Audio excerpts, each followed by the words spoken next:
So over the years, I've reviewed a lot of wireless earbuds, but none of them have had this, and that is a touchscreen you can use to control them. They're from a brand called Poly, also my first time reviewing them, and this model is the Voyager 360 Plus. So they do have with them an IPX54 splash and water resistant rating. We get a runtime of up to 5.5 hours on a single charge and an additional 2 charges from the case. And you can control them with either swipe gestures on the earbuds themselves, a hardware button, or that touchscreen that I just talked about. Now, what else is included with our Voyager 360 Plus UC? Well, we have a 3.5mm to Type-C cable. There's also Type-C to Type-A, that's for charging, but you can also use these to connect up to the case and use them with devices that may not have normal connectivity. For example, in-flight entertainment system on an aircraft, you can use that then, and that will connect up to the case and then stream that over to the earbuds. We have some additional tips. So already on them is the medium size, which work out just fine for my ears. We have small and large tips there, high quality silicon tips. There is a QR code for the application. On the reverse, you've just got some support contacts there too, and QR codes for the website to email them, and a quick start guide, which does go over our controls there of the case, what it can do, the button, swipe, how to use that, pairing up with your phone, and then on the reverse side here, how to remove those silicon tips and place them back on. So it's got a lot of information on there, how to connect it up to as well. It does support wireless charging, which you can see now is wireless charging. As long as your wireless charger does support the Qi wireless standard, they will charge, and it does take around about 2 hours to charge the case and the earbuds within. Weight-wise, the Voyager 3 is very comfortable to wear. They're just 6 grams, officially 5.5, but with my scales here, 6 grams. Really comfortable, the silicon tips they do have, and your total travel weight is 79 grams, and you can see I've got an alert on the screen right now because I do have an incoming call, so you're going to see that on the case too. Now, there are other Voyager 60 series models that don't have the touchscreen, but of course I have it here, and I really do like it. I've been using it quite a bit, more than I would imagine I would, because you've got the controls on the earbuds themselves, but with this, I just find it's a little bit easier. So you can see battery life of the earbuds, the case. Getting out of this, you've got your options for your ANC, so noise control for the microphones, currently on speech. You can put it on to environment, and then we do have the adaptive active noise cancellation and your standard active noise cancellation. And then you'll see that here there are the music controls. So you've got your previous track, next track, stop and start volume controls. And if you swipe, you can see our pairing options there. So you can use the USB Bluetooth adapter that's included. If you're connecting up to a PC that doesn't have Bluetooth, that's going to be very handy. You can plug it in, and you've got multi-points. So you can have this paired up to, for example, your PC and then your Android phone. Swiping here again, you're going to see a QR code. So opening it up, the lid, it closes down nicely. It doesn't rattle at all. You see there is our USB receiver there. That's the BT700. And putting them back into the case here, there's magnets that will hold them into place, and closing them down, the lid there, give that a shake.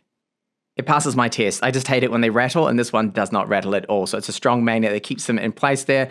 The Pogo port charging connectors, you can see, are right there. And it does support the wireless charging. On the back, we have a hardware button and our Type-C port.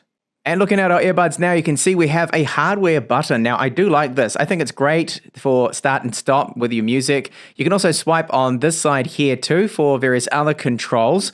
A microphone down the bottom. In fact, there are 3 mics on these, and that's used in conjunction with the ANC, or active adaptive noise cancellation, and with the noise cancellation with those mics. So the silicon tip quality is good. They haven't softened up on me on the time I have been using them. We've got IP54, so splash and dust resistant with them, and codec support. You're looking at AAC, SBC, and aptX for Android devices. So really good build quality. No sharp horrible plastics or anything like that they've used, and the weight is that official, 5.8 grams. So they are light, they're comfortable, and the stem style to them means that they just do not fall out on me. And here is our application. Now, it does have firmware updates. I've updated the earbuds through the application, but the case, I needed to use the desktop app for that in order to update it. Now, it is called Poly Lens, the app that you are looking for. This is it right here. So I've got it up and running. You see your battery life there, and then you've got a lot of various different options here. So you've got the ANC levels, your voice prompts, your tones, reset it, your sensor there, volume, and the software updates. And under advanced, there are a few other things in here too. So you can see that we've got noise exposure. You can limit that to as well. The hours on the phone per day, and there are even other settings in there too that you can tweak. For example, the swipe gesture and your general kind of settings here too as well. You see that we do have the reminders there, notification tones. You can turn those off if you didn't want it.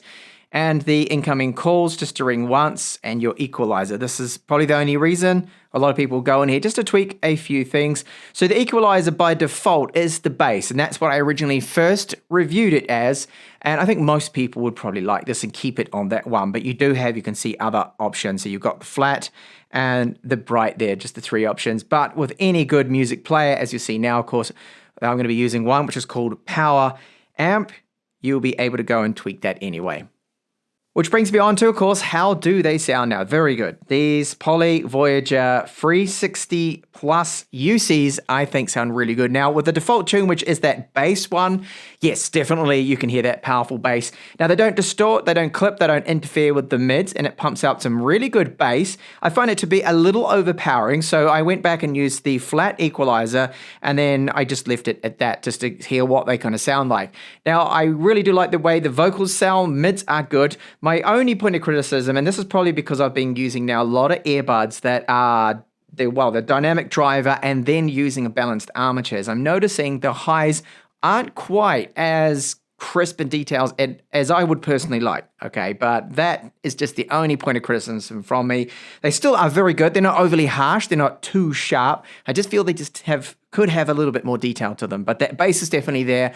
Good top volume. Active noise cancellation also works really well, blocking out those ambient sounds. And I tend to use it on the adaptive. So the hybrid adaptive active noise cancelling mode, I think, works out best because it's going to counter what it picks up where your environment is. So if you say you're in a truck or bus or something like that, it's going to be countering those frequencies, and it does work well.